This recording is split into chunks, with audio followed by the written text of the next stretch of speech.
really do. You're a 21-year-old punk fucking kid. Grandpa's giving you everything all your fucking life. You've never had a car payment, a house payment. Everything you live in was given to you by Grandpa. You fucking don't know what it's like to work for a fucking living like I do. To bust my fucking ass and do what I do. And you know what, Shawn? You fucked me, and that's the way you got it. But you know what? Your grandpa's money will run out someday, and you'll have to feast for yourself. Get a fucking job, you piece of shit. Welcome to Behind the Smoke Podcast, Barbecue War Stories. My name is Shawn Walchef with Cali Comfort Barbecue. We are recording above the butcher shop. We're live on Facebook, on our Behind the Smoke Facebook page, with my man Derek Marceau from Valley Farm Market. What's happening? Not much. Just in the middle of my fast that we were just talking about. Can't believe that. I actually might go 4 days. Just 4 days on water only? Just water only, man. Why not 40 days? Like a fucking camel. 40 days in the desert. Yeah. You should. 40 days, 40 nights. You know this is episode 52. 1 year. 1 year. That's why I'm not eating. Yeah, fasting for this year anniversary. I've driven you to fast. And then you just got through your 10-year anniversary last weekend. We did. And you guys did an absolutely amazing job, as always. You guys rocked it. Your whole staff did an amazing job. I was there Friday. My wife and kids went Sunday.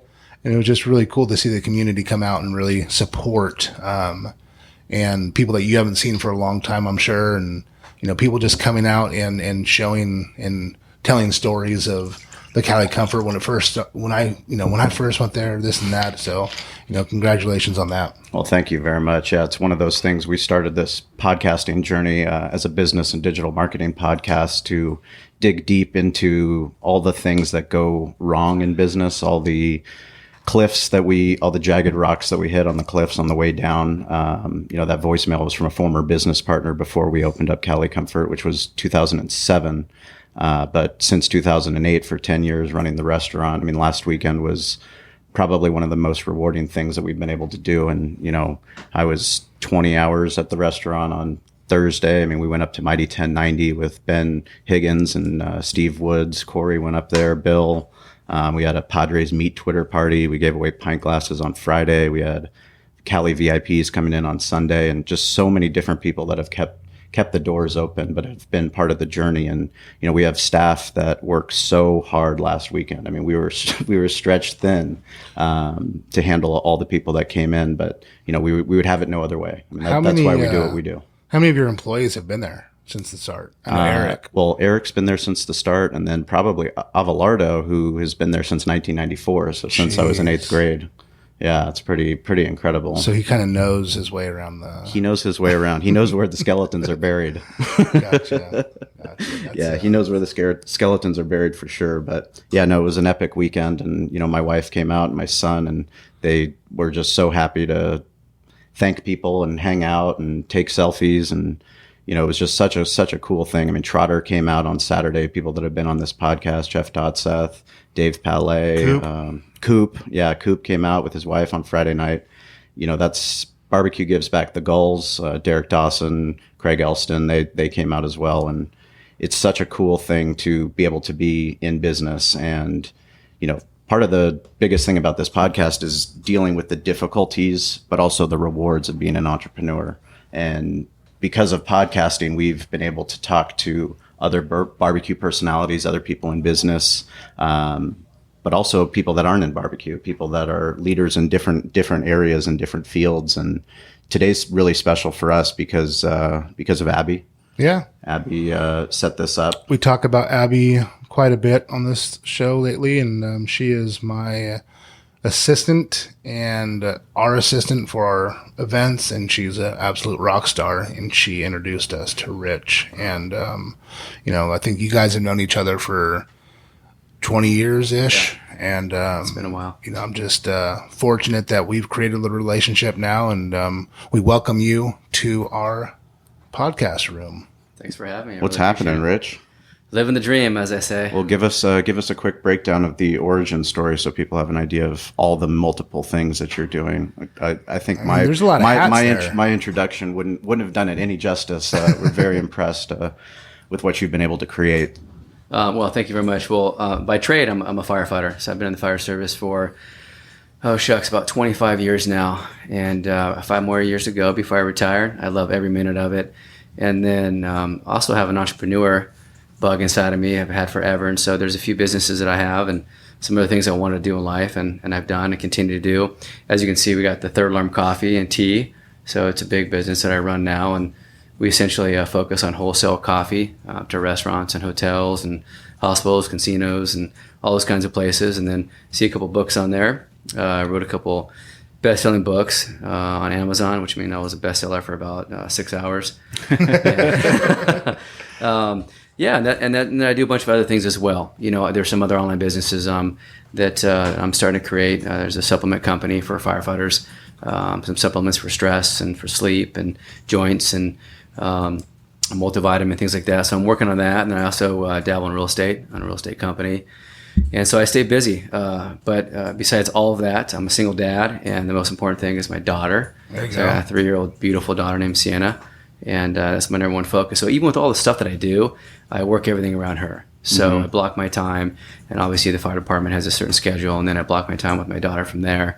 And so I have a little bit of time to come here. And I'm grateful you guys are having me on the show. And looking forward to having some fun. Well, I appreciate that. For us, it's always fascinating to see people in different lines of work that have the entrepreneurial bug. And, my wife, her brother is in the fire department in Bulgaria in Vratsa. Her father was a fire chief. He's retired now, but they're a firefighting family. And I know the dedication that it takes in Bulgaria to be a firefighter. I know Derek's got close friends that are firefighters here. And we've been fortunate as a restaurant to have a lot of amazing firefighters take care of our neighborhood. And first off, we want to thank you for that.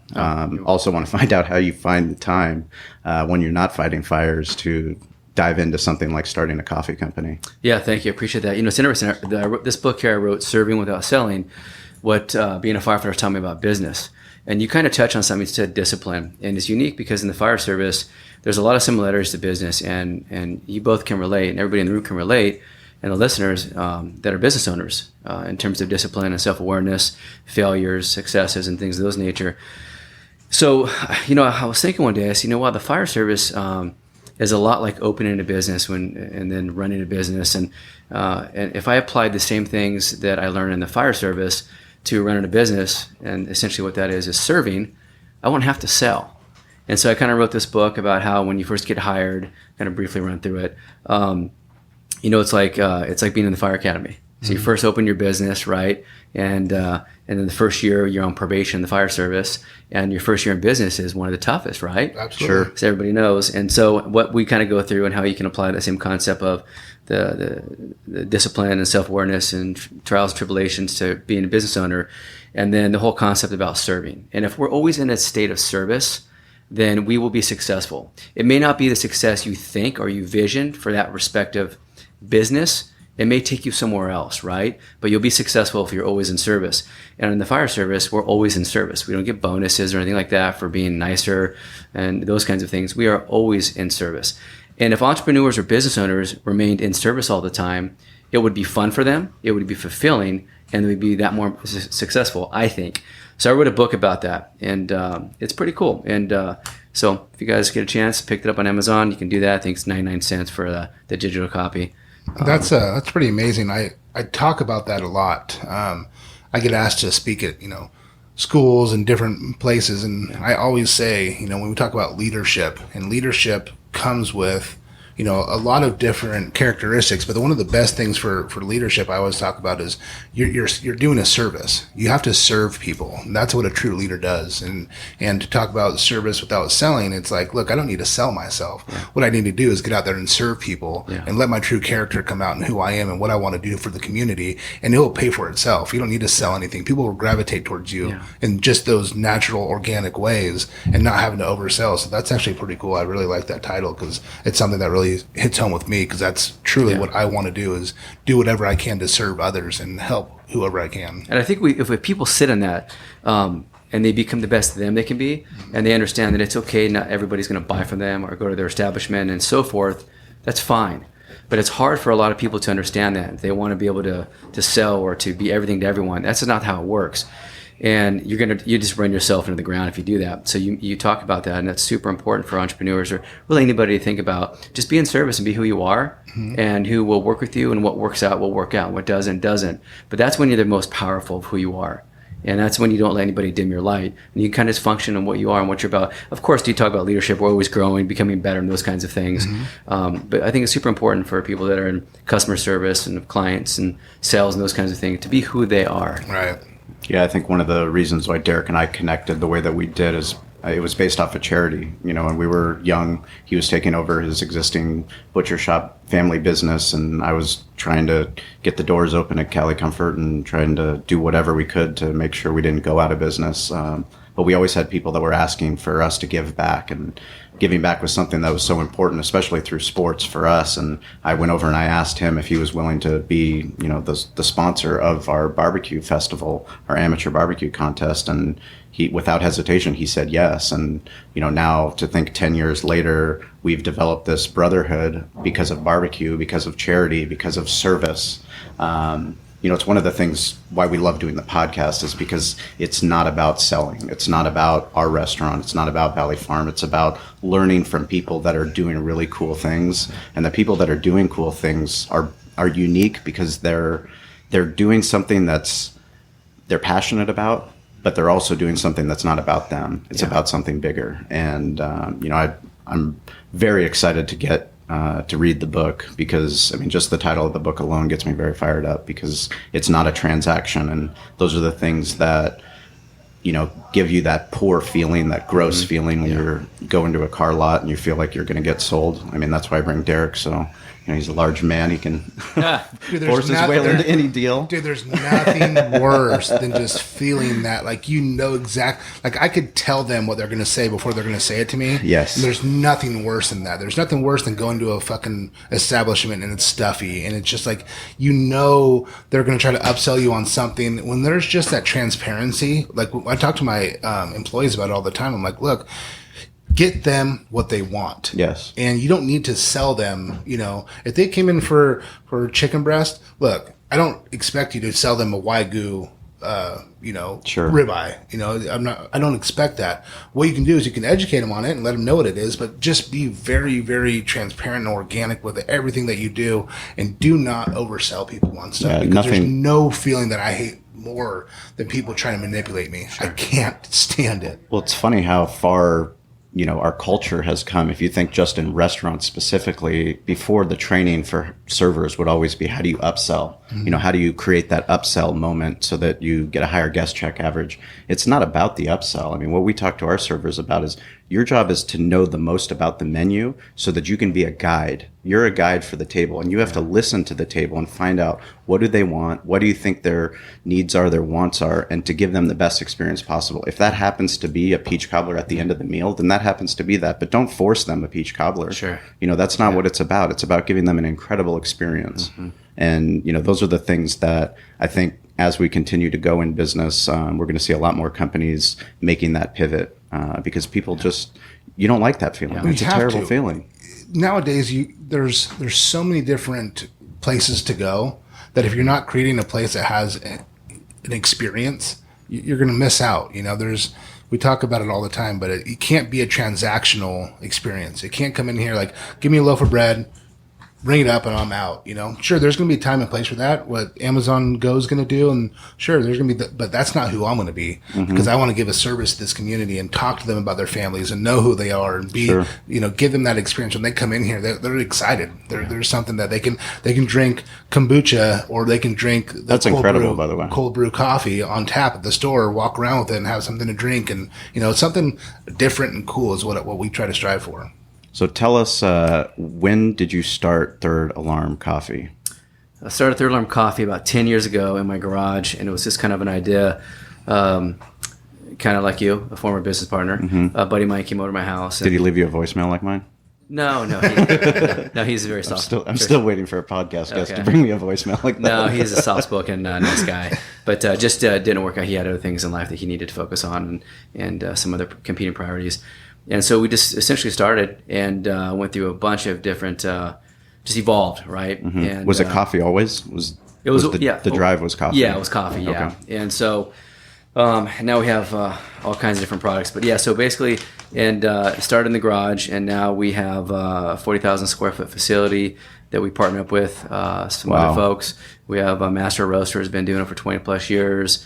And we've grown. And not only do we do coffee beans, we do ground, we do liquid coffee, we do K-cups, we do pot, we do anything you can think of. Wow. For coffee and tea, and cocoa now as well. So we do that actually in K-cups. And it's been an incredible experience. There's been lots of failures and lots of success as well. Give us one of those failure stories. Well, I got a bright idea. Of course, entrepreneur, you always think, X, Y, or Z is going to work. Absolutely. And so I thought, you know what? I think that I want to start doing fairs, and go sell coffee at these different fairs or street fairs or those kinds of things. And so I started that process, and wasn't really making money, losing money on it. And I said, I got a better idea. If I buy a little donut machine, you see those donut machines they have the San Diego Fair. Oh yeah. I'm like, I can sell donuts, and that's going to make a lot of money. So I paid $7,000 for the donut machine. And mini donuts. Yeah, mini donuts. Oh, my wife loves those. Yeah, Get they're them at good. the Gulls game all the time. Yeah, and so it didn't work. It didn't work. So that was one of many mistakes. But I learned a lot from it. And it's interesting, I think, being an entrepreneur. Because you went into food. Yeah, no kidding. Yeah, right. You know that. But I think it's just, you can't pay for an education in any university for what you get in real life. Right. And the lessons and what you do different, because it creates pain points. It creates pain points with being away from family, with money, losses, time, those kinds of things that are real. And they're in real time. And so those, and they're personal because you made them. Yeah, you made extremely. those decisions. Yeah, those are great things. Some people can't handle that. That's why they're not entrepreneurs or business owners. But those are good things because you reflect. Sure. But at the same time, you got to at least celebrate you had the courage to take action. Right, everything's action. And so I think that's how people get to where. This is what I always tell people. Just start, lean into it, and start. But understand where you think you're going to go may not be your end destination. And I think that's what we all have trouble with, including me at times. Is just start and go. You may be selling one thing or doing one thing, and then by the end of it, you're doing a completely different business. But if you didn't start the first thing, you never would have been there. You never would have been successful. You never would have learned the things you learned that will help you build the foundation, right, to build your house on.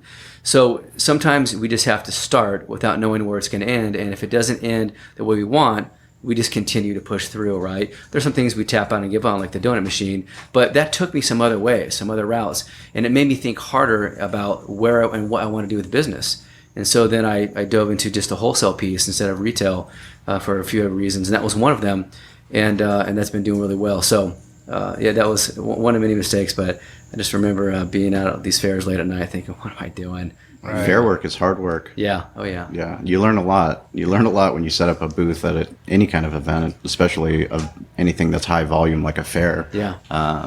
We encourage people all the time, if they're having a barbecue dream or they have a dream to open up a restaurant or some sort of specialty thing they want to sell, is to go to farmer markets and, just to try to sell it. Because if you don't go and do that, then you'll, you might have a dream to open up a restaurant, but you need to find out in the beginning to see if you're ready to put in what you have to put in, because it's a lot of work. Farmers markets are interesting in San Diego. There's two of them that are really, really good, and then the rest of them are a little bit challenging. Mm-hmm. And you can't get into the two that are super popular, literally in Hillcrest.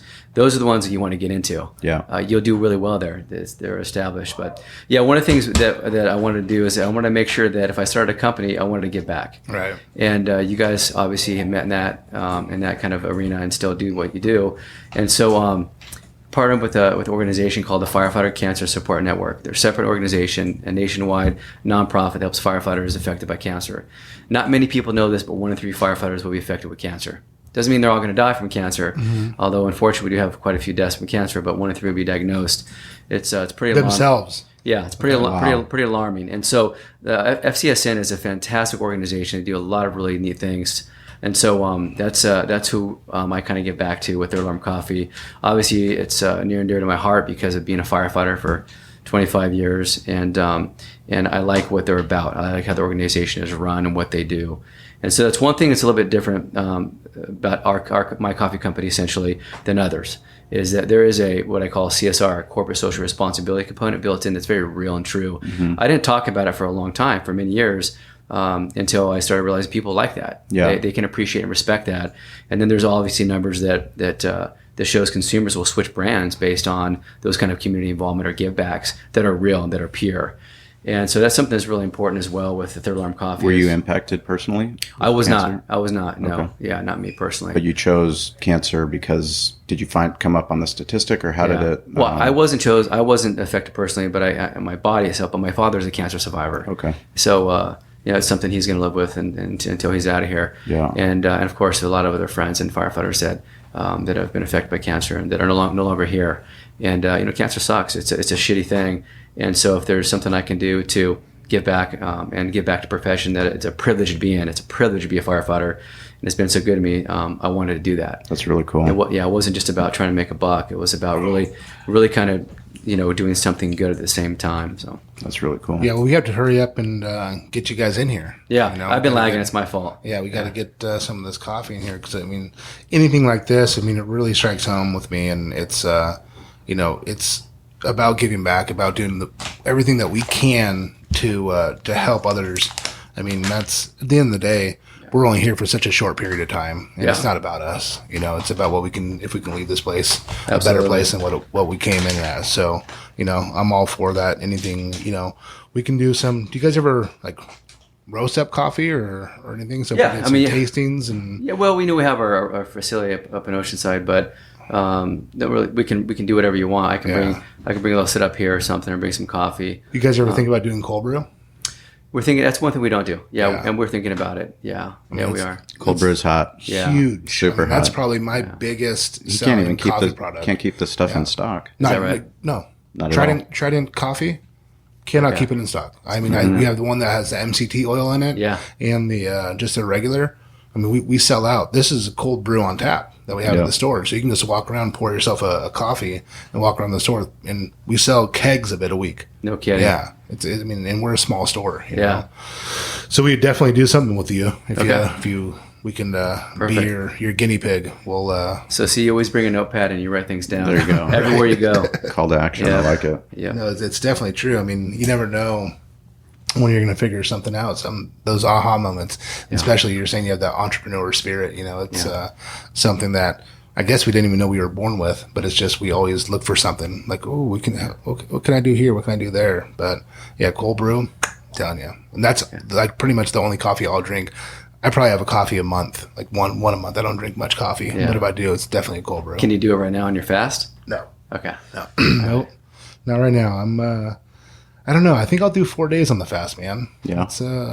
It's so much easier than I thought it was going to be. Well, you've been preparing yourself. Yeah, mentally And physically. Yeah, but it's just, you think if not eating for 4 days that you would just, obviously I still have a lot of fat that my body can use as energy.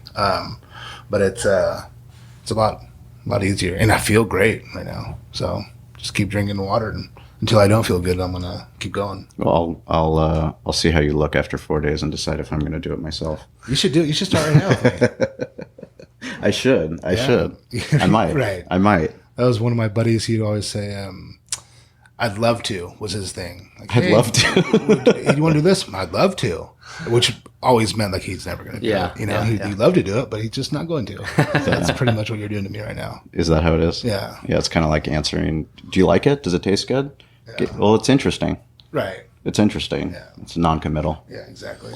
So tell us, this is 10 years you've been running this business. Yeah. And when did you know it was going to take off? Was it going to a certain business that you got a certain account locked in? Well, when we got the Hotel Dale account, that really. How'd you get it? Fostering a relationship for 2 years. Mm-hmm. Yeah. With who?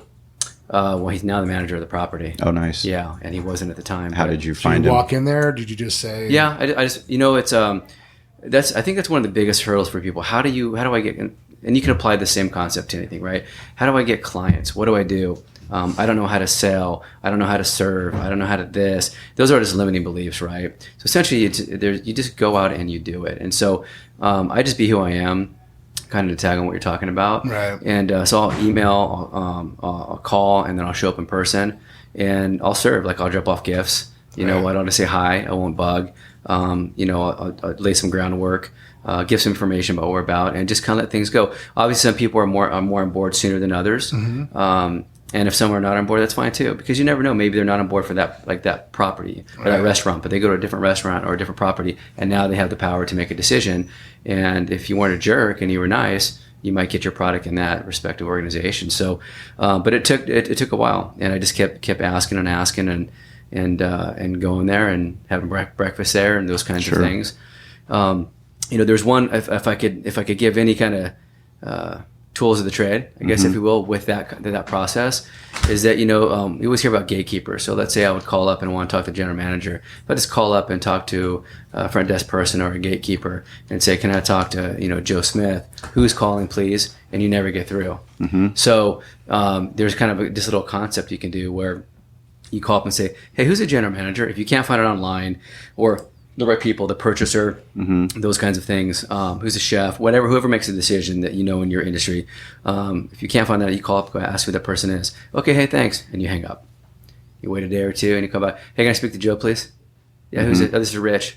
Right. Yeah, hang on 1 second. They put you right through. Yep. And then you have the conversation, or you call back. Hey, you know what? This is Rich. This is Rich Brocchini. I'm trying to get hold of Joe Smith. I had his email written down somewhere, but I can't find it. Can you give me his email? I don't want to bug him on talking. I'm just going to shoot me an email. Yeah, no problem. Yep. So you just think about how you can be soft with things and also be confident at the same time. Sure. So you're not like calling to be transactional. Yep. And you're calling to be kind of confident with, hey, I need to talk to so-and-so. And so that would help me get through to a lot of different people. And so, it's been pretty successful. So that's I think a lot of times you need to make sure that you understand their business too, Sure. because you're not going to be a fit for everybody. Yeah. And what you talked about, you touched on it earlier. It's okay that it's not going to, that I'm not going to have all the customers that are going to want to come to this store, and that's okay. No's a viable answer. Yeah. It's totally okay to say no. Yeah. So you find the ones that fit right for you, and then you just do it in an organic way, like you're talking about. You just, you support them enough, and you show that you're a real person. Yeah. It's going to end up coming around. Well, there's no doubt there's a benefit for somebody to carry our coffee. There's no doubt. The numbers show it. The algorithms show it. The consumer, the reports show it, that when you carry any product that gives back to the community or helps the community in some way, that you do better business. Sure. It shows you increase your business by 19% on average. It's incredible. Whatever it could be. It could be because you buy these pens from somewhere that helps other people, helps children get writing utensils or so forth, right? We go down the list of things. So there's no doubt that having Third Alarm Coffee and Tea in somebody's restaurant or a hotel or casino or hospital, those things will help them tell a story or share a story. They will all of a sudden become partners essentially with Third Alarm Coffee, that they're helping firefighters affected by cancer. Sure. I get emails all the time from people who stay at NBC Suites or Hotel Del or different properties saying, this is awesome, this is great. And I give all the credit right back to those organizations. Right. And so they get to have a piece of that community involvement or corporate social responsibility for like a product they already buy. Yeah. And plus I beat everybody's cost by 5%. So, and we have the top 1% beans in the world. We have a full-time Q grader. Our quality is fantastic. But then we have that real life component of helping firefighters, and consumers, they love it. They absolutely love it. So I try to explain to the people that make the decisions, hey, I'm going to save you money. Okay, that's going to make you look good. Maybe it's a bonus for you. And I'm going to help you look at your organization to your customers. Why would you not want to do that? Okay, if it's not a good fit now, when will it be a good fit for you to look good to your customers? When will it be a good fit for you to help out the community for a product you're already buying? So you should start today. Yeah. And those are conversations I have. But then you can focus on pain points, respective to what product you have, and then how you can fulfill those pain points, right? And remove those away. But essentially, that's what I'll tell the people that make the decisions. You can text me or call me at 12 o'clock midnight. Yeah. And I do. Sometimes I've gotten calls at 11 o'clock at night. We're completely out of coffee. Need coffee tomorrow. No problem. Have one of our drivers go down there and take care of that, early in the morning. And so establish, at least here locally. And if it was not locally, I would have it shipped out immediately. And it's like, you be there in service. Like, don't just say it, but truly be there in service. And that's what I explain to folks is when you partner up with us, you're going to get better service than you will from anybody else. Hands down. Sure. I'm already used to being a firefighter and giving service to the highest, the best level you can, right, dealing with life and death situations. I tell them, I can promise you're going to get good service. And so we're always here for you. And in fact, talked to someone today, and I just reach out and say, thank you so much for taking my text message and phone calls and those kinds of things. And so anyways, be in service and explain to people how your product or you working together can benefit them, but truly be able to back it up And then you make it a win, you make it a partnership, because if not, then you're failing on your delivery, and and then nobody should do business with you. Well, it should always be a partnership, right? Yeah. It should always be a marriage that you guys have to work together to get to a common goal. Sure. I mean, if it doesn't work that way, I mean, I've seen in the last 10 years here at the store, if I don't get support from the people that I'm supporting, the product's probably not going to move. You know, if people want to come in with their barbecue sauce and they've won 100 awards, great. I'm sure it's great barbecue sauce. But if you don't come in here and sample it and show people and talk to people and they can't meet you, you're probably not going to want to buy it because it's just another barbecue sauce on the shelf. Yeah. But if you come here, interact with the customers, I promise you'll sell cases a week because people will say, hey, I know him. Or, you know, the same thing with the coffee. Oh, yeah, I know Rich. I met him at Valley Farm. Now they're vested in this company and they're invested in you, right? So they just want to keep coming back. People remember how you make them feel, sure. not what you tell them, right? And it goes back to what you guys are talking about, experience. If anybody has any kind of business out there, what experience are you creating for people? Mm-hmm. What does that experience look like? And that's the important piece that you talked about. And, you know, we want to connect as humans. We all want to connect. And if we work together, you know, the tide rises, all boats rise with it. Yep. In anything and everything we do, you'll be that much more successful. And it's so important. I think one of the things you talked about actually resonated really well when we were at National Barbecue Association, the conference there. Brad Barrett, he owns Grill Grate, and they've been supporting us in our Spring Valley event. Derek sells grill grates here, but he gave a talk about his journey as an entrepreneur, and his journey was, you know, inventing this incredible interlocking device that helps you improve your barbecue skills. And, you know, I use it for everything. I give it as gifts. You know, we're just huge advocates of the product. But what he said is you can build the greatest mousetrap in the world, but if no one knows about that mousetrap, then it's worthless.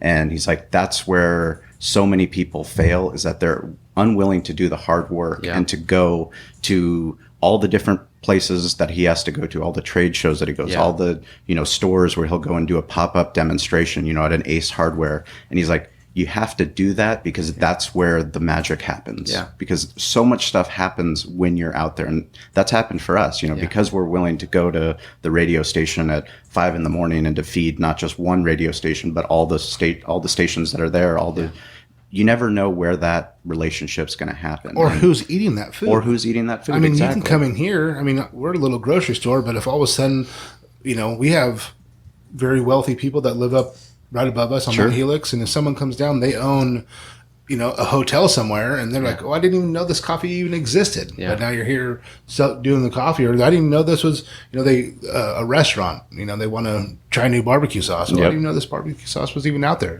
Great. Now you create a relationship. Now it's your job to capitalize on I think a lot of people, they feel that once you create a product or you create a service, and just because you've done that and you've made such an incredible thing, that you're just supposed to, you know, start trending. You don't start trending. You got to go and grind it out. It doesn't. You got to put that work in. And you know, one of the cool things that I'm excited to read about the book is, we joke in the hospitality business that we are firefighters. We're not actually firefighters, but we're typically, you know, putting out different fires. And our job in hospitality is to be proactive, be proactive in our steps of service to prevent those fires from happening. Obviously, we're people, so things happen and mistakes happen. But for us, it's so exciting to see other people in different businesses, especially someone like you that's willing to go out there in your free time to start your own company. Tell us a little bit about how, not just Third Alarm Coffee, but how you got into writing books. Well, Shawn wants to know because he really wants to fucking write a book. And I'm like, fuck, dude, I don't know if I could do it. Well, I can help. I know you can. Yeah, I can help you with all that stuff. I got a D in English, so anybody can do this. And it's like you guys talked about in 2018. You know, there's so many different services and people you can work with to help you get things accomplished. And writing a book is definitely one of those. And so the first book. What made you think you needed to write a book? It starts with this book here. Okay. A fresh reminder.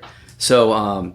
I got ran off the freeway by a driver, and I went up on the embankment years and years ago, and I thought, man, I think I almost died. Like this, I could have rolled my car, and I just kind of. And so what happened is this person missed their exit, and they came all the way over and pushed me with the van. I was like, why don't you just keep going and go to the next exit? Right. And I started thinking about, wow, all the things that we do that we should not. And I started thinking about myself, and I'm like, well, the things I do that I should not, things we should do but don't. And that was the first title of the book, and before it became a fresh reminder. And so I just kind of went home and was kind of just emotionally charged, and I just wrote a bunch of things, essentially some things that I would do or things that I don't do. And I started thinking, we all need a reminder. And so that's how the kind of first concept got started. I'm around people in the personal development world that they have books and have done it and all those kinds of things. And I'll get to that here in a second, because that's kind of, they put me on the path of what to do. So I had this first book, and I'm like, I just wrote, and it was really thick, and I thought I was going to be really philosophical, and that was pretty stupid. and then and then I was lagging, and then essentially it's like 3 years later, it's like, I just need to get this done. So it turned it from a really big book where I thought I was going to change the world to, I changed the name to be called A Fresh Reminder: Balance, Take Action, Understand Your Potential. And it's really cool. And you can pick this book up anywhere. You can pick it up anywhere and get something out of it, right? It's kind of graphically driven as well. So kind of more like third grade like me. So, has all kinds of things in here, from finances, like how to establish credit for your kids before they're 18. Cool. To, we should drink plenty of water, which everybody in the room probably doesn't drink enough water except for you right now. Derek. Crush water. Derek's drinking my water for me. Yeah, pretty much. And it goes on and on and on. And so it was pretty successful. A lot of people enjoyed the book. So that's how the first book came. And so essentially what I did was I had somebody make the cover for me. I paid them. And then I had somebody make the inside for me. I did all the copy and they made the inside. So kind of friends of friends kind of thing. It cost me money, obviously. And then and I did that. And then I wanted to write another book about entrepreneurship, and that's how this one came into play. And so, but for this one, transparently speaking, I wrote essentially an outline. And that's serving without selling. Yeah, it's a serving without selling. Mm-hmm. And so I wrote an outline for this, and I got a ghostwriter to help me write it. Cool. So, and the reason I did that is because of time. It's about trading time for money. And then I got somebody to make the cover for me, obviously, which I really like. And that's how that one worked out. But all my concepts, all the things that, and then you review it and you say, this is not my voice, this is my voice. And that's how this one got written. And so it saved me a lot of time. It cost me a little bit more money to get done, obviously. What does the book cost? I think this one's like $9.99. I think they both are. No, to get done. Oh, to get done. It depends. Depends on how much you pay for a ghostwriter. Ghostwriters can be anywhere from, depending on how good of a ghostwriter, $1,000 to $10,000. Some do all research for you, and like you have a lot of these different doctors and CEOs, different people that don't do the research. The ghostwriter does all the research and for them, but they get their message out, right? So it just depends. But something like this would probably cost you a couple grand. There are different services out there that charge you, be transparent, a shitload of money. Right. $25,000. Easy. Don't do that. Just give me a call and I'll walk you through it. Right. And I'll walk you through the whole process. And that's about giving back. It's about helping other entrepreneurs and things. I don't know if I'm ready yet. I don't know if I've. If you have a message, you're ready. You just need to do it and just write down. Like I said, you can write an outline and then. God, you're just like fucking Shawn. Mm-hmm. Yeah. Exactly. Just get it done. Push. Yeah, it's just what? Get it done. I love to do that. Right. That's what I hear you say right now. Right. I would love that. Yeah, I would love that. Right. love to. Yeah. I would love to do that. Love to. So you just gotta step up and do it. So just start, and it's pretty cathartic as well. And the thing about it is, it doesn't have to be perfect. Like writing a book, it doesn't have to be perfect. Just get out and do it. There's so many, like the 50 Shades of Grey. I've never read the book, never seen the movie, but I've read about the book. And the reason I read about it, because there's an article about how shitty it was written, but how successful it is. Right. And there's more than just that book that are out there that have been successful and turned into movies. So the point being, it goes back to what we initially said: be you. Right. Yeah. Just be you. Write your book, do your thing, don't worry about it. Who cares what other people think? Lean into it and do it. Yeah. And in the day, you have this to tell your family, to show your kids. Right. You know what, son, daughter, and so forth, just do it. Right. Instead of saying, I always wanted to do X, Y, and Z, but don't do what I did. Damn it, you can do it. It's like, no. Hey, I did this, and guess what? I didn't sell any damn books, but I did it. Yeah. You know what? So why don't you do it? So be an inspiration for others, for your family. So anyways, I'm not trying to jump on you, but I am. Write your book. Yeah, write your book. And I can help you guys through the process, and I can connect you with some ghostwriters, but there's different ones out there. If you don't even want to do that, there's a company. I'm not getting paid for this company. It's called Rev. I think it's rev.com. And essentially, it's a transcribing company. You can just talk into it. So you don't have to freaking write. You can talk into it, and then they'll transcribe your book. Now we're cooking with peanut oil. Yeah. And so that's my type. So then you go in and people charge shitloads of money to do this kind of service because people don't know. Right. But if, as entrepreneurs, we talk and we just, like you're asking me right now, and now hopefully your listeners will feel empowered if they want to write a book, to go write a book. And essentially books don't sell a lot, but they're credibility and they're a calling card. And you walk in and go, hey, this is my book on podcasting, barbecue, and entrepreneurship. Just want to give this to you, and you leave it with that. That's transformational rather than transactional, right? Mm-hmm. And so that's what this book will do for you. And someone will go, wow, that's awesome. They may think your book's pretty shitty, but they go, wow, you know what? They did it. They executed. They got it done. And there's always nuggets in something, right? Sure, I mean, absolutely. Be playful with my words, but there's always something in everything that we do. So so that's how the books came about. I wanted to do it. There's another book I want to write. It's called 11. It's 11 things that rule our life that we don't even know about or pay attention to.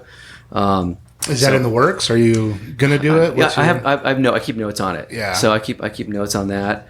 And then there's another book I want to write is the shortest book to leadership, little pamphlet. The what? Shortest book to effective leadership. Okay. So I think leadership is such a cool topic, and I do too. I'm a certified coach in some team building and leadership with Patrick Lencioni and some other people, and I do that usually for government organizations. I have a partner, and we go and we do that. We just did a North County Fire Department, and so we help people understand who they are, what they're about through self-awareness, and how their team operates and functions. Sure. Super powerful, but at the same time, leadership is ambiguous. It can be, everybody in this room has a different definition of leadership. Right. And that's great. When people say, no, that's not the definition of leadership, it's this expert, say that's bullshit. Right. No, be you. And people think leadership is being stoic and you can't talk. No, if you're goofy and funny, you be goofy and funny. Absolutely. It's about people. It's about connecting. And, you mentioned it earlier about inspiring people. And John Quincy Adams, our sixth president, has a quote that I'm going to chop it up, but it goes something like, if your actions inspire others to do more, dream more, become more, you're a leader. Right. And I believe that. And that for me, that's leadership. But so I don't think it has to be that hard. So anyways, I want to write a really short leadership book to give people some actionable tools that people can use in different, in their corporate world kind of thing to be inspired and make it easier for them and understand, sit in who they are. Right? Sure. Do you have a timeline for that? I just need to do it. Yeah. I just need to do it. I got, there's a few other things I'm working on right now with launching the supplement, the company. So I hope to have, after summer, summer is a busy time for me too, fire season, because I'm on a supplement company. Yeah. Man, you're doing everything. Yeah. The thing, I'll tell you this. So I do a lot of things and I'm not good at any of them except for firefighting and being a dad. But, I want to do these things, and I don't do things that aren't fun to me. Right. And so I enjoy these things, but I may make less money in some of these things because I pay other people to do more things, but I get them done, and I do them because I like to. So that's the thing that I let go of. A lot of people can't let go of that 70-30 rule. If I could give away 70% of money but keep 30% for doing virtually none of the work in something that I like or I created all day long, and people don't understand that concept. But the supplement stuff, going through a divorce and being a firefighter for so many years, it's like, man, I feel stressed sometimes. I feel tired sometimes. My joints hurt sometimes, getting older. I need good multivitamins. And so for me, it was a realization that, okay, I don't want to buy somebody else's supplements. I want to go make my own and make really good stuff. So I got a stress support formula. I got a sleep formula, a multivitamin. I got a neural brain thing. And so I essentially have to, all the products are done, everything's ready to go. I just have to get somebody to create my store and then start marketing that. You're like your own little on it. And so that was for me. That's for me. And then I'm like, you know what? Yeah, I could create some videos, be honest and transparent, and tell people, hey, man, I went through some life changes, and I have a stressful job, and you know what? And here's why I created this. And then the other concept about business is it's about trading time for money. And I don't want to really do that as I get older. I don't want to trade time for money anymore. And if I can serve, and if I can create something that will help others and not have to give my time for it, that's a win. That's in service. Sure. Always be serving, not selling. Then I'm in service. And then how do I win by doing that? Being in service is I get to spend more time with my daughter. Yep. And so my goal is to work myself and to be a full-time dad. And so I'm working my ass off now to do that. And the supplement company is one of those things, right. To where it could be, passive income with paying people to market and do the things online they need to do to get in front of the right people. And you're making money while you're not there. Yeah, while I'm not there, and I'm helping people. So right. I feel really good about it. Right. If I wasn't doing anything where I wasn't serving people or helping people, then I wouldn't feel good about it. But all the things that I do essentially help people. They impact people or they inspire people. And so that's what makes me feel really good about everything I'm doing. But yeah, it's the whole time thing. And I know I do a lot right now, but the whole goal is to do a lot right now and and then not be able to do or not have to do a lot here in the next few years. Well, it's scary too with all these supplements that come out because you never really even know what you're getting. Yeah. A lot of these supplements say they have certain things in them. You talk about, you hear about tainted supplements all the time. You know, it's scary. And to find a resource that actually has the, integrity like you do and wanting to do the right thing and putting in the right formulas and making sure that it's true to what it says. Again, you're doing a service for others. That's great. We're all natural, no GMO. We're FDA, compliance certified. What the manufacturer I connected with is, and so it's all the right stuff. And that's the thing. You got to do things the right way, and it may take time. And I think you nailed it. People think sometimes they can just come up with an idea and they're going to get wealthy, or be happy, and do no action, or come up with a product. And it just doesn't work that way. You have to work hard, and it takes time. And so all the things I do, it's like the coffee company. Maybe other people would think, shit, I'd be making way more money than you're making in that company. Well, I have a primary job, which first and foremost, number one is the fire service, and then my daughter. Obviously, my daughter's number one, but in terms of life, and so these things they take time. Yep. It's a grind. It's a little bit of time, and that's why I say to your listeners, like, do things that you like. Do things you love. Yeah. I mean, my grandfather at the end of his life, he wanted to write his own book, and he worked so hard to make that happen. I mean, I moved back from Colorado to San Diego to help him not just write his book, but also with his real estate properties and his restaurant. And I'm so grateful for that time that we got to spend.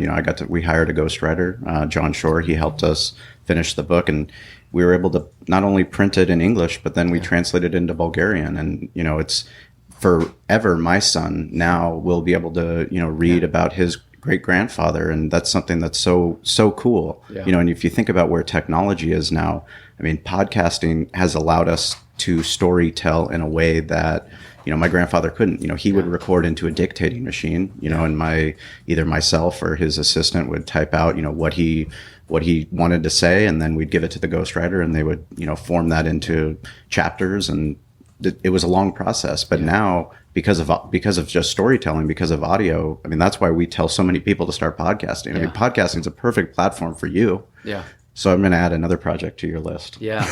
Yeah. Your third alarm podcast. When is that going to start? I started on that route. Actually, it was called Leadership Thinker, and I started that with my business partner that I do the leadership and team building stuff with. But it didn't. We had a couple guests on, and we just said, we need to focus in some other areas. And so, because isn't it really Mastermind? I mean, isn't that? Tell us about the Mastermind projects that you're involved in. Yeah, all Masterminds, real estate. There's nothing in real estate. Like real estate, I give back thousands of dollars in my commission to people. It's the give back thing. Right. And I can do it because I'm going to, so I get more clients essentially because I give people money in their pocket, or I'll list your house for 1.5%, 2%, like whatever it is, And so it's always that give back concept. Just thinking of everything I'm thinking right now, everything I do is some kind of type of give back. Added value to added value. How can I make a win for everybody else that works so hard for their money or any of those things? I'm sorry. Just the mastermind. So mastermind. So masterminds are such an important concept of being successful, I think, in business. And so there are many different ways to do masterminds. There's private masterminds where people just get together, each time, once a week, twice a month, or once a month. And or there's ones where you pay money to go to these masterminds and get coached and those kinds of things. I have an opinion on both of them, and I've been part of both. And I'm not so. I think that here's a concept of masterminds, and I would implore all your listeners to go create a mastermind or be in a mastermind of their own where they don't pay for it. So essentially, like mastermind are people from all different. Like my mastermind had the founder of Ugg Boots in it, Brian Smith. I had Lucy Burney. She owns hotels. It had an educator in there, Luis Lopez, who's my business partner, had me, had a guy that ran a call center there, had different people, but they're all successful in their own right. I had a guy who is the biggest pedicab downtown San Diego. So we would get together, so different people from different areas of work or career, right? And some of these leaders would get together and we would brainstorm. And there was a process how to run this mastermind to be effective. That's what I'm actually good at. I'm known as that. There's exercises called the hot seat. There's ask. There's shares. And essentially what happens is you get together. Let's call it once a month, and you run the meeting really effectively. Where if it's a 2-hour meeting, you're out of there 2 hours, and everybody gets the opportunity to mastermind together, where they come out with more actionable items to implement into their life, in their personal life or in their professional life. It's not a bitch session. It's not a therapy session. It's you go there and you are there for purpose and for action and to give. And the more you give, the more you get. And they're really effective. And successful people are part of masterminds at any level, right? And it's crazy because essentially, like at the fire station, we have a mastermind. Our kitchen table is a mastermind. We sit around at dinner time and we talk about what's the best thing, how to re-roof your house. You know what's the best doctor for your kid? And I could go on and on. So it's things like that. And that's kind of relating to looking at my book. Sure. So like we would get together, and let's say that all of us got together once a month. We would talk about things like what our needs are and what we're doing in our business, and then we do this process. And then we'd come up with essentially like, if I need help with, running the podcast or doing something, you know what, you may be able to help me do that because that's what you do, and so forth and so on, right? So we all have these talents. What's amazing is with this mastermind concept, when you get together, there's a thing called synergy. We all know what that is. And people that you don't think can help you because they're not what you think in your industry is complete, utter nonsense. There's this weird, neat thing that this inner synergy comes up where you start saying something or you start saying something, and then I'm not even in your field, and I start thinking of concepts and ideas for you, and I'm able to give you actionable solutions where you two never would have thought about that because you're in your silo. And that's that's the power of masterminds. And then it creates that networking piece, right? Sure. And from there, I know a guy, I know a gal, you know what, I can connect you here and do all that. And you create this really effective, essentially, team to help each other in your respective business. So I would employ everybody to go start their own mastermind. Now, people are out there and they run masterminds and they charge money. There's a couple ways that people do it.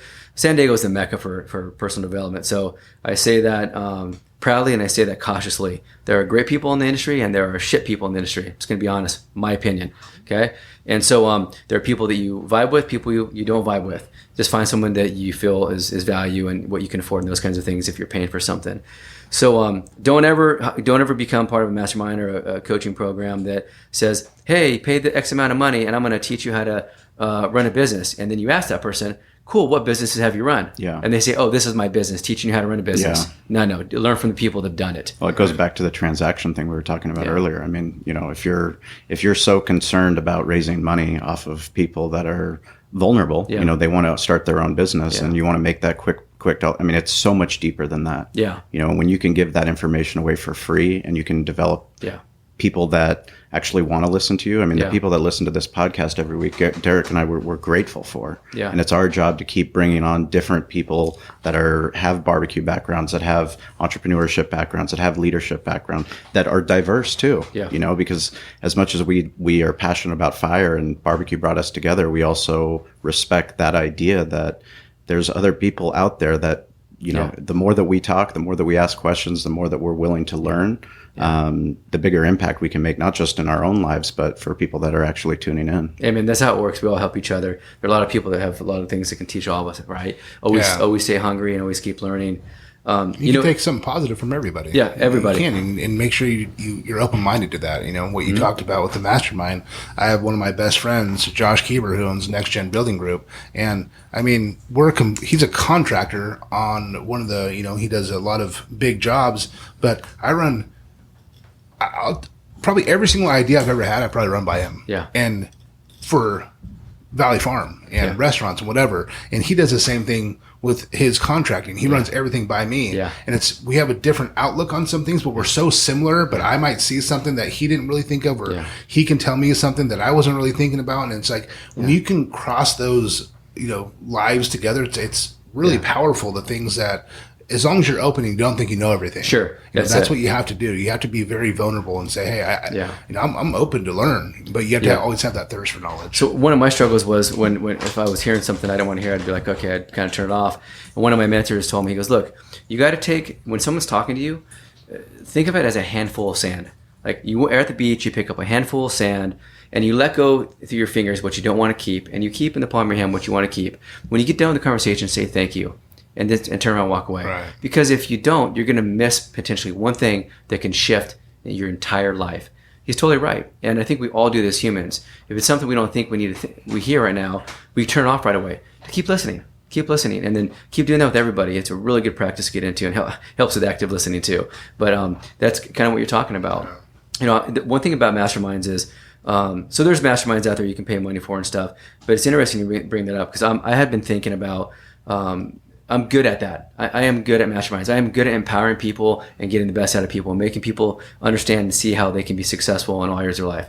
I'm really good. That's my talent I've been given by God, the universe, or whoever. And I think I need to do something with it because it fulfills me. And so I've been flirting with the idea of doing a mastermind online through like a Zoom or something like that, and even starting up for free, like just for free, and doing maybe an hour a month. And so if we do that, maybe we can have you guys on there as a guest speaker or something like that to bring some concepts in. And something else I'm thinking of, we're not going to launch it yet, but we just finished a program called Ace Your Job Interview. It's me and my other business partner, the leadership stuff. And we created an online course. It's about an hour and a half long on insight, not bullshit or information that anybody can go get on the internet. That may take them, though, hours or days, but insight on the interview process and how to be successful. And maybe we can give that to you guys to put a link to give your absolutely. We're still we're going to beta test it, so maybe something free we can give to you guys to give to your listeners and get value out of. Yeah, everything we talk about we put in the show notes. Layla's hard at work right there putting it into the show notes, and Corey and I, anything that we any links we'll put in there for sure as a resource for people. Cool. We got to do our social shout out. Oh yeah, social shout out. You got it. Our man, actually.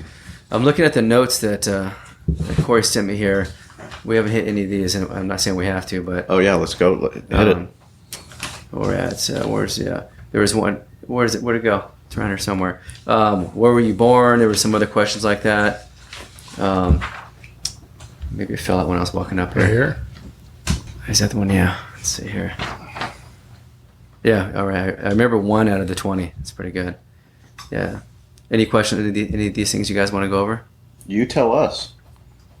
Yeah. Well, I'll share briefly my background and my upbringing, and the reason I'll share it is because I feel some people sometimes don't want to sit in who they are, where they come from, and what they're about, and I share this so people can feel free and feel confident that your past doesn't predict your future, and if someone's going to judge you by the last chapter in your life. Negatively, maybe you don't need to be around them, and to sit in and understand who you are. Sometimes your mess becomes your message, and I never tell my story for people to think, "Oh, poor me" or whatever. But everyone has a story of upbringing, and I always say everybody has a struggle we know nothing about. So be kind, but yeah. So I was born in Northern California, and parents divorced. And my father was out playing music and doing stuff like that. My mom lived on the streets, became a heroin addict, and didn't see her for years. Was connected with my dad. My dad would help out and be there for certain things. Essentially bounced around family member, grandmother, grandparents, aunt and uncle. My uncle finally took me in. He was 19 years old, raised me, did the best he could. It wasn't the easiest, but it was the best he could. And then I early on, what I learned of that when I reflect as I got older is the value of family, the importance of family, and the importance of making choices, and the importance of who you are around. And I have probably failed all of those I just brought up, but I've gotten better and better and better and better, right? And so it's interesting when a lot of people are like, "Wow, that's interesting. You would share that story," or "How do you feel about that?" And I said, "I don't feel anything. It is what it is." Everybody that was part of that process did the best they could at the time. I have empathy for people that have addictions. I have empathy for people that have some challenges mentally in their life. I have empathy for people's situations. So I guess the only reason I share that is because maybe somebody listening and they have a block. Like they're like, I don't have the perfect family, so I can't do X, Y, or Z. Yeah. Or I can't go interview for that job because, of my family or this. If you don't live there anymore in the past, then let go of it. And don't let anybody judge you for that. And there are people that have had it way worse than I have and have way more gnarlier stories than I have. And so if anybody's listening and this resonates with you, don't let anybody dim your light. Be who you are and live in that and just be the best you. Absolutely. And we encourage people to reach out to the people that we have on this podcast. Like I said, we're going to put all the contact information in the show notes, and reach out to us if you have any questions, if we can be of help in any way. Every single week we give a social shout out for people that are active and on social. We embrace all digital marketing avenues, and If you're tagging us at Barbecue War Stories with the hashtag Behind the Smoke, chances are you might win a cool Behind the Smoke mug. This one's actually going to be going to OPSC BBQ. This is pretty cool. One of the cool things about podcasting is how small the world is, and OPSEC BBQ is actually right outside of Nairobi, cooking up some barbecue and tagging us in photos. He has a YouTube page, which we'll put in there as well. There's got some cool videos. But thank you for following the show, for listening to the podcast every week. It means a lot to Derek and I. We are coming up on San Diego Egg Fest, hot sauces and more. Yep. That's going to be Sunday, May 6th. Yeah. If I don't have another child by then, I will be there. I'm actually going to... We're going to be there.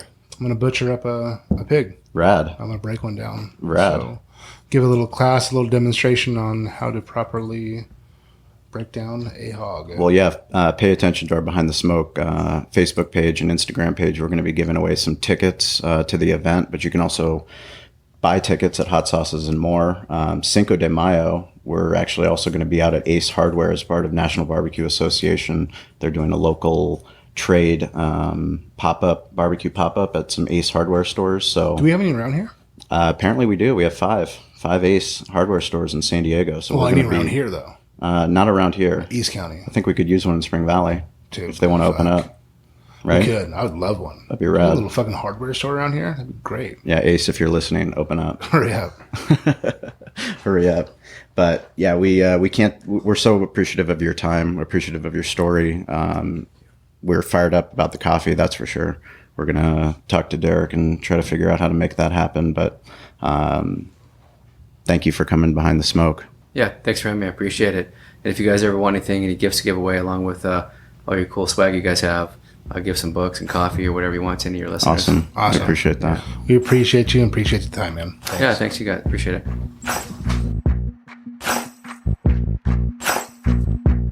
Hey guys, this is Shawn and Derek, and we just really want to thank you for listening to the podcast. It means the world to us.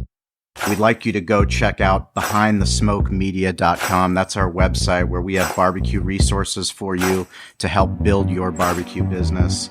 We also have events listed, so anything that's happening in the West Coast barbecue movement, anything that's going on, we want you to go check that out so you can learn more and get involved. We also have show notes from all the episodes, so anything we talked about in the episodes, you can find detailed show notes there. Plus, you can just get in touch with us. It's important that we're here as a resource for you. So please reach out. Let us know how Derek and I can help you with your barbecue journey. Get involved, stay curious, and follow us on social at Barbecue War Stories. We'll talk to you soon.